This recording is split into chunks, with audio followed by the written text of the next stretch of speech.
ইতিহাসে আপনারা যারা আছে কিনা জানি না, আমার জীবনে আমি কোনোদিন শুনিনি কোন কন্যা সন্তান কোন মেয়ে তার বাবা মাকে বোঝা মনে করে কোন বৃদ্ধাশ্রমে দিয়ে এসেছে।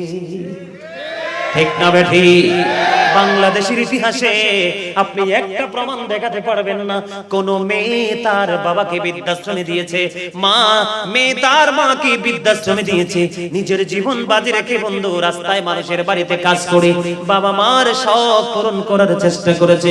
কিন্তু আপনি দেখেন বর্তমান প্রেক্ষাপটে এসে ম্যাক্সিমাম সন্তানেরা, ম্যাক্সিমাম ছেলেরা গ্রাজুয়েশন করে বড় বড় অফিসার হয়ে গেল, ম্যাক্সিমাম সন্তানেরা অফিসার বউ বিয়ে করার পরে বাবা মার ঠিকানা হয়ে চিরকষ্টের জায়গা বৃদ্ধাশ্রম।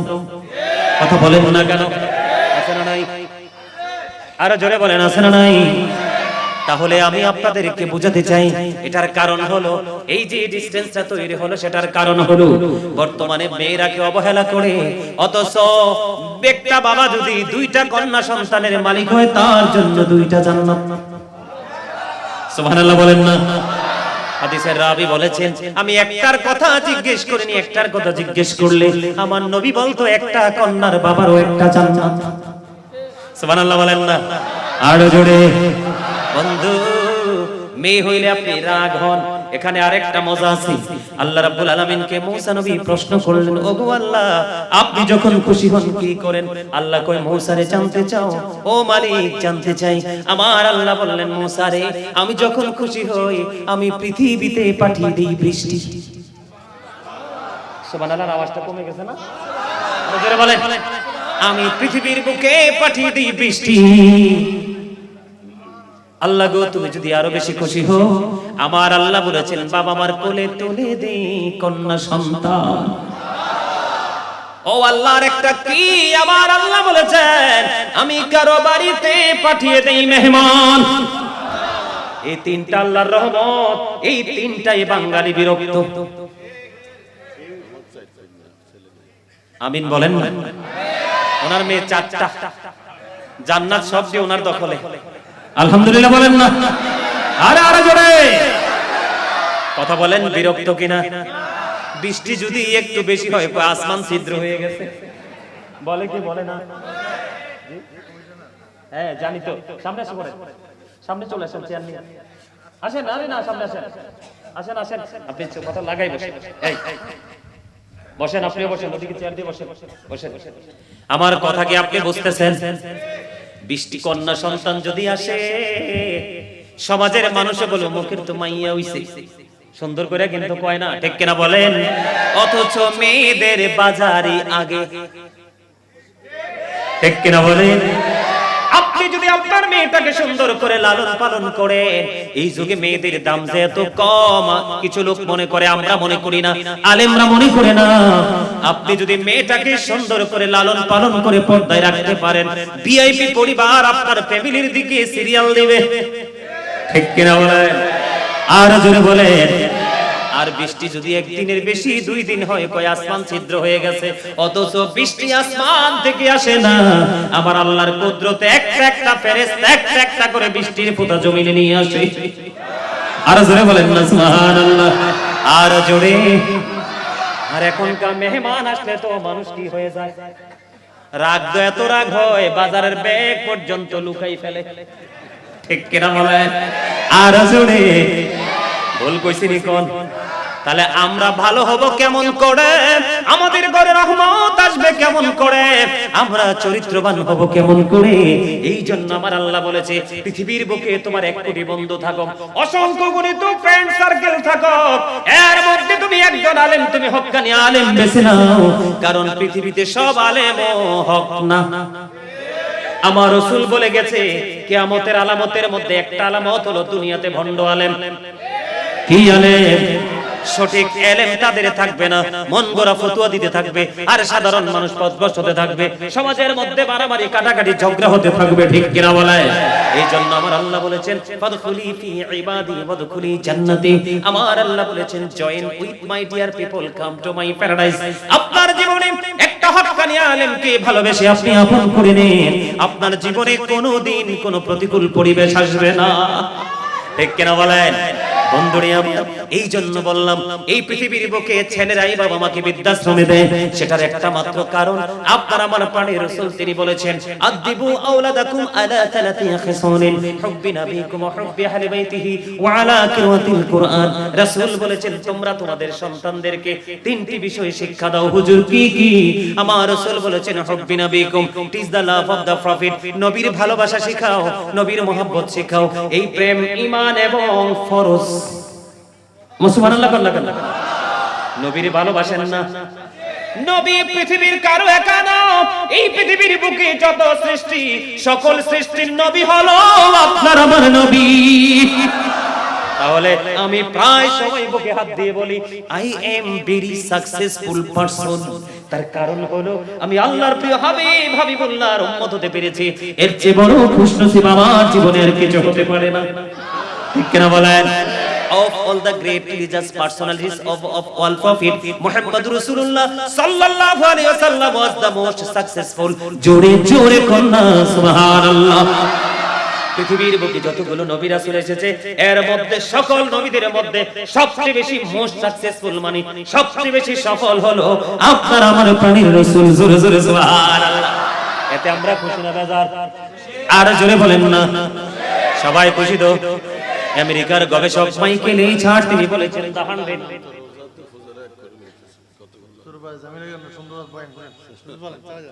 আমার কথা কি বুঝতেছেন আপনারা? আর জোরে। The 100 a ranking of the most influential person in the history. 100 জন প্রভাবশালী তালিকা করলেন, এর মধ্যে ইনফ্লুয়েন্সাল দ্বারা শ্রেষ্ঠ প্রভাবশালী হিসেবে আপনারা আমার রাসূলকে আখ্যায়িত করলেন আমেরিকার গবেষক মাইকেল এইচ হার্ট। আল্লাহু আকবার। আরে ভাই আমরা তো সেই নবীর উম্মত, আমরা লাইন ক্রস করব কেন? আমার রাসূল বলেছেন আমি আমার উম্মতগুলোকে মাঝায় ধরে ধরে জাহান্নাম থেকে বাঁচাইতে চাই, কিন্তু আমার উম্মতগুলো হাত ফসকে জাহান্নামে চলে যায় শুধুমাত্র এই দুনিয়ার লোভে। কিসের লোভে? আমি আপনাদেরকে বলে দেই সূরা আলে ইমরানের 185 নম্বর আয়াতের শেষ অংশে আমার আল্লাহ বলে দিয়েছেন ওয়ামাল হায়াতুদ দুনিয়া ইল্লা মাতাউল গুরুর। ও বন্ধু এই দুনিয়ার জিন্দেগি একটা ধোঁকা। কে বলেছে? আল্লাহ বলেছে। তাহলে আপনি রাসূলের আদর্শ বাদ দিয়ে নতুন রাস্তা তৈরি করে হাঁটছেন, আপনার শেষ ঠিকানা হলো জাহান্নাম। বুঝে আসেনি আমার কথা? আর জোরে বলেন। এবার আসেন, অন্ধকার জগতে আমরা টাকা পয়সা দ্বন্দ্বলতের পিছে ছুটছি কার জন্য? নেক্সট প্রজন্মের জন্য, বন্ধু ভবিষ্যৎ আগামী দিনের প্রজন্ম, সন্তান সন্ততি নাতি নাতকুরের জন্য। তাই তো আমার আল্লাহ কোরআন শরীফের 19 পারা সূরা শুআরার 88 নম্বর আয়াতে বলেছেন ইয়াউমা লা ইয়ানফাউ মালু ওয়ালা বানুন। ও বন্ধু আপনার ধন সম্পদ সন্তান সন্ততি আসল দিনে কোনো কাজেই তো আসবে না। তাহলে আপনি কার জন্য করছেন? ও বন্ধু আপনাকে আমি বলে দেই, পরে আলোচনাটা করব, এখন এই দিকে যাইতে চাই না। আমি আপনাদেরকে বলে দিতে চাই আপনারা আমার প্রাণের রাসূল সবাই বলেছেন শ্রেষ্ঠ। কোরআন বলে শ্রেষ্ঠ, হাদিস বলে শ্রেষ্ঠ, সবাই শ্রেষ্ঠ। আমরাও জানি আমাদের নবী সবার শ্রেষ্ঠ। ঠিক না বেঠি? তাহলে আমরা শ্রেষ্ঠ নবীর উম্মত হয়ে শ্রেষ্ঠ হতে চাই কি চাই না? চাইতে হলে যে বিষয়গুলো মানতে হবে এর মধ্যে গুরুত্বপূর্ণ একটা বিষয় হলো আপনার বাবা মা। এই বাবা মাকে সন্তান কেন মানছে না? সন্তান কেন বাবা মাকে ওভারটেক করতেছে? সন্তান কেন বাবা মাকে অপমান করে পথ চলতেছে? তার একটা মাত্র কারণ, রাসূল বলেছেন তোমরা তোমাদের সন্তানদেরকে তিনটি বিষয় শিক্ষা দাও। একটা হলো হুব্বি নবিকুম, teach the love of the prophet, নবীর ভালোবাসা শেখাও।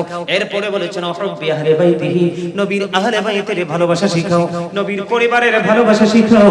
ওই ভালোবাসা ঈমান এবং ফরজ। এরপরে আমার রাসূল বলেছেন ওয়ালা কিরাতুল কুরআন, কোরআন তেলাওয়াত শিখাও। কয়টা বাবা মা কোরআন তেলাওয়াত শেখায়?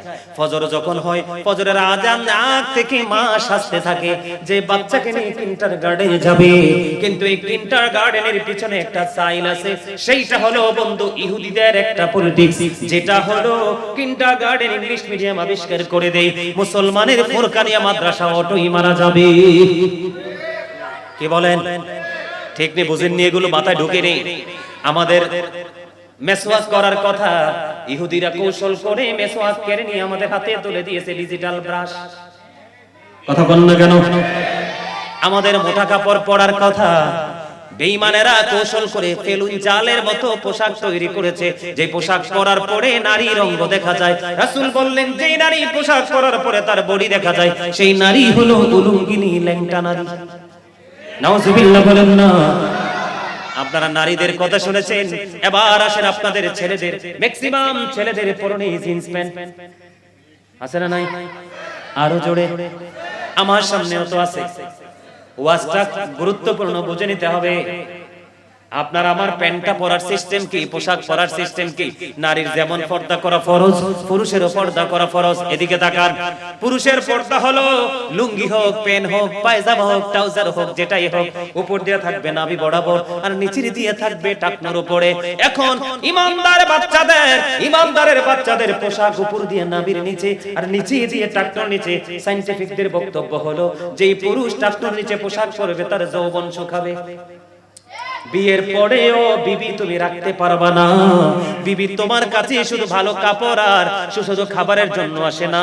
শ্রেষ্ঠ পাওয়া হলো, শ্রেষ্ঠ চাওয়া হলো স্বামীর ভালোবাসা। ঠিক কিনা বলেন? আর যেই নারীর পোশাকটা থাকার কথা একেবারে টাকনো পর্যন্ত, পায়ের পাতা পর্যন্ত ঢাকা, সেই নারীটা টাকনোর উপরে পোশাক পরা শুরু করেছে। ঠিক কিনা বলেন? আর জোরে বলেন। আর যেই পুরুষের টাকনোর উপরে রাখার কথা সেই পুরুষ নিচে চলে গেল। এই দুটার কারণে নারী পুরুষ দুজনেই ক্ষতিগ্রস্ত, আর দুজনের ঠিকানাই হলো জাহান্নাম। এটার কারণ হলো ওই যে বাবা মা। এই জন্য আমি বলি every parent should take care their children very carefully.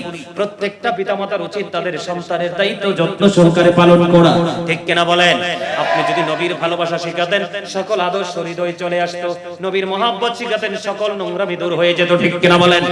বন্ধুরে আমার, এই কারণে আপনার সন্তান আপনাকে আঘাত দিচ্ছে, আপনার সন্তান আপনাকে খাবার খাওয়াচ্ছে না। আর একটা বড় সমস্যা হলো এখনকার মারা সন্তানকে বুকের দুধ খাওয়ায় না। দাদা ভাই ঠিক কিনা বলে? এখনকার বাচ্চাদেরকে মা বুকের দুধ খাওয়ায় না, অথচ মা বাচ্চাটাকে জন্মের পরে 2 বছর দুধ খাওয়াতে হবে। ঠিক কিনা বলেন? 7 বছর যখন হবে নামাজের জন্য তাগিদ দিতে হবে, 10 বছরে যখন পা রাখবে বিছানা আলাদা করে দিতে হবে, নামাজ না পড়লে তাকে একটু হালকা পাতলা প্রহার করতে হবে। এই শিক্ষা কি আমাদের মধ্যে আছে? আর নবীর প্রেম, নবীর আহলে বাইতের প্রেম এবং কোরআন শিখাতে হবে, কিচ্ছু শিখাতে পারছি না। এই জন্য সন্তানও মানুষ হচ্ছে না। বন্ধুরে আমার, এই মানুষ না হওয়ার কারণে সন্তানকে আঘাত দেয়। আমি এখন বলি মা বাবা না হয় পড়ায় নাই, কি করে নাই? মা বাবা না হয় শিখায় নাই। এখনকার ছেলেদেরকে আমি বলছি বন্ধু, তোমরা তো বুঝেছো, তোমরা তো শিখেছো, মোবাইলের মাধ্যমে সকল নষ্ট জিনিস ব্রেইনে ঢুকাতে পারো, কিন্তু মোবাইলের মাধ্যমে আলোচনা শুনে কি নিজের লাইফ স্টাইলকে চেঞ্জ করতে পারো না? ঠিক কিনা? এখন কিন্তু তুমি বাবা মাকে দোষারোপ করতে পারবা না। অনেক কষ্ট করে বাবা মার দোষটা আমি তুলে ধরেছি, আজকে থেকে সচেতন হয়ে যাবেন। না জানলে আমাকে ফোন দিয়ে বলবেন, এই যে মুস্তাকিম সহ তাদের কাছে আমার নাম্বার আছে, ফোন দিয়ে বলবেন হুজুর আমার বাচ্চা হইছে, কি করতে হবে? একটার পর একটা বলে দিব বন্ধু। এটা হলো মা বাবার দোষ। এবার সন্তানের দোষ হয়ে প্রাপ্তবয়স্ক হওয়ার পরে 3 রাস্তার মোড়ে একটা মেয়েকে ডিস্টার্ব করতে হবে, এটা বোঝো। কিন্তু তুমি যৌবনে পা রেখেছো, বিয়ে করে বউ ঘরে নিয়ে সুন্দরভাবে সংসার করতে হবে, এটা কি তোমরা বুঝো না? এই দোষ কার কাঁধে দিবা? তুমি নিজের কাঁধে তোমাকে দায় নিতে হবে। আমি তোমাদেরকে বলে দেই বন্ধু, মা বাবার ভালোবাসা কেমন করে করতে হবে সেটা শিখো। আমার আল্লাহ বলেছেন আবুদুল্লাহ ওয়া লা তুশরিকু বিহি শাইয়্যান ওয়া বিল ওয়ালিদাইনি ইহসানা। আল্লাহ বলেছেন তোমরা আল্লাহর ইবাদত করো, আল্লাহর সাথে কোনো কিছুকে শরীক করিও না। ওয়া বিল ওয়ালিদাইনি ইহসানা, মা বাবাকে ভালোবাসো। মা বাবাকে রেসপেক্ট করো, তাদেরকে অনার করো। সুবহানাল্লাহ বলেন না? তাহলে ইবাদত হবে কার? আল্লাহর সাথে কোনো কিছুকে শরীক করা যাবে না। আর মা বাবাকে কষ্ট দেওয়া যাবে না, ভালোবাসতে হবে। আমার রাসূল বলেছে, আমার দিকে তাকান, আমার আপনার প্রাণের রাসূল তিনি বলে দিয়েছেন, হতভাগা সে রে, কে গো ইয়া রাসূলুল্লাহ হতভাগা? ওগো নবী গো, কে গো সেই হতভাগা সন্তান গো রাসূল, ও রাসূল হতভাগাটা কে? আমার নবীজি বললেন, ও যুবক বন্ধু তোমরা সবাই হৃদয় করে শুনো গো। আমার রাসূল বললেন, বাবা মা দুজন বেঁচে আছে অথবা একজন বেঁচে আছে, তাদেরকে হৃদয় দিয়ে ভালোবেসে যে সন্তান জান্নাত খরিদ করতে পারলো না, তার মতো হতভাগার কেউ হইতে পারে না। জোরে জোরে কন্যা আল্লাহু আকবার। তাহলে মা বাবাকে ভালোবাসার দরকার আছে নি? আরো জোরে বলেন। বন্ধুরে আমার, একটা আমি আপনাদেরকে বলে দেই, যেই সন্তানের প্রতি বাবা অসন্তুষ্ট সেই সন্তানের প্রতি আল্লাহ অসন্তুষ্ট। আল্লাহ যদি কোনো বান্দার প্রতি নারাজ থাকে তার উপায় আছে নি? তার দুনিয়া আখিরাতে বাড়িঘর কোথাও আছে নি? বন্ধু একজন আমার নবীর কাছে দরখাস্ত নিয়ে গেলেন, ইয়া রাসূলুল্লাহ, ইয়া হাবিবাল্লাহ, নবী গো, আমার বাবা আমার উপার্জিত অর্থগুলো নিজের মতো করে খরচ করতে চায়। গভীর মনোযোগ ও যুবক বন্ধু, আমার আজকে মিশন হলো, আমার আজকে টার্গেট হলো, কু আনফুসাকুম ও আহলিকুম নার, save yourself and your families from the fire. আমার মিশন হলো আমিও বাঁচবো, আপনারা আমার আওলাদ, আপনারা আমার একই, আপনাদেরকেও বাঁচানোর চেষ্টা আমি করে যাব, ঠিক কিনা বলেন? কিন্তু আপনারা বাঁচবেন তখনই যখন হৃদয় দিয়ে শুনে ব্রেইনে ক্যাচ করবেন, কাউন্টিং করবেন, ব্রেইনে যখন সেটআপ দিয়ে দিবেন, আগামী দিন থেকে অটোই আপনার মানসিকতা পরিবর্তন হয়ে যাবে, ঠিক কিনা বলেন? বন্ধুরি আমার, আমার দিকে তাকান। নবীজির কাছে নালিশ নিয়ে গেল, এই তোমাদের এখানে জালিবাত আছে নি কারো বাড়িতে? এই আপনারা কথা বলেন না, এটা আমার দায়িত্ব। এই দেখ যাও, মুস্তাকিম কই, একটা জালিবাত তোমার হাতে নাও, এটা নিয়ে এনে দাঁড়াও, আর আরেকটা জালিবাত হাতে দিয়ে মাঠে একজনকে নামাই দাও।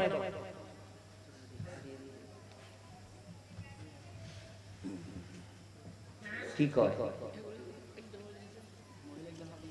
দেখছেন নি কাণ্ডটা? ভালোবাসা হইছে প্রেম। হাদিয়াটা কিন্তু বেশি না, কিন্তু পৃথিবীর শ্রেষ্ঠ নিয়ামত হলো এটা। কি বলেন দাদা ভাই? পৃথিবীর শ্রেষ্ঠ নিয়ামত এটা, এটা ভালোবাসা। এটার পুরো হাদিয়া জুড়ে ভালোবাসা জড়িত আছে। সুবহানাল্লাহ কোন? আমার এক মা আমাকে ভালোবেসে হাদিয়াটুকু দিয়েছে।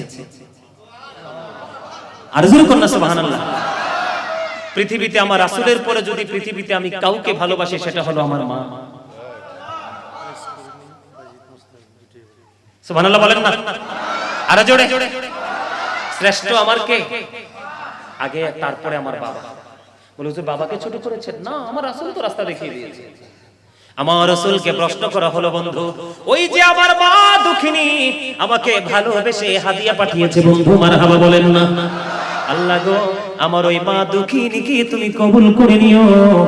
আল্লাহ ওনার সন্তান থাকলে মানুষের মতো মানুষ হিসেবে তুমি কবুল করে নিও, আমিন। আর জোরে বলেন না আমিন। আমার মা আমাকে হাদিয়া দিল, আমি হাদিয়াটা ইজ্জতের সাথে আমার পকেটে ঢুকিয়ে নিলাম, এবং আমার সেই মায়ের ভালোবাসাকে কেন্দ্র করে চমৎকার একটা হাদিস শরীফ আমার মনে গিয়ে পড়ে গেল। আমার রাসূলকে প্রশ্ন করলেন, ও নবী গো, আমার কাছ থেকে সবচেয়ে বেশি ভালোবাসা পাওয়ার, সম্মান পাওয়ার, ইজ্জত পাওয়ার হক কার বেশি? আমার রাসূল বললেন, ক্বালা উম্মুকা, তোমার মা। ক্বালা সুম্মা মান, তারপরে কে গো রাসূল? আমার রাসূল বললেন, ক্বালা উম্মুকা, তোমার মা। আবার প্রশ্ন করলেন, ক্বালা সুম্মা মান, তারপরে কে? আমার রাসূল বললেন, ক্বালা উম্মুকা, তোমার মা। আবার প্রশ্ন করলেন, ক্বালা সুম্মা মান, ইয়া রাসূলুল্লাহ তারপরে কে গো? আমার রাসূল বললেন, ক্বালা আবুকা, তোমার বাবা। জোরে জোরে কন্যা সুবহানাল্লাহ। মায়ের শানে কি একটা গজল গাইবো, আপনারা কি শুনবেন? আর জোরে বলেন, আমার বাবা নাই দয়াল রে দয়াল, আমার কি মা ডাকার স্বাদ নাই রে, আমার কি বাবা ডাকার স্বাদ নাই রে, ভুলি না আমার মা নাই, আমার বাবা নাই দয়াল রে দয়াল, আমার কি মা ডাকার স্বাদ নাই রে, আমার কি বাবা ডাকার স্বাদ নাই রে। ঘরে যাইয়া সবাই দেখে মা জননীর মন, কাঁদে ভুলে যায় সব দুঃখ। আমার মা নাই, আমার বাবা নাই, দয়াল রে দয়াল, আমার কি মা ডাকার সাদ নাই রে, আমার কি বাবা ডাকার সাদ নাই রে। ভুলিন শয়নে স্বপনে শুধু মা, তোমার কথা মনে হয়। কতদিন দেখি না তোমার, ভুলে কি গেছো আমায়, ভুলে কি গেছো আমায়। আদর সোহাগ মাগো আর কোথা পাবো, কারা চলে আমি নিজেকে জড়াবো। আদর সোহাগ মাগো আর কোথা পাবো, কারা চলে আমি নিজেকে জড়াবো। কার কাছে ধরবো মিছে বায়না, তোমার মতো কেহ নাই। শয়নে স্বপনে শুধু মা, তোমার কথা মনে হয়। বলেন শয়নে স্বপনে শুধু মা, তোমার কথা মনে হয়।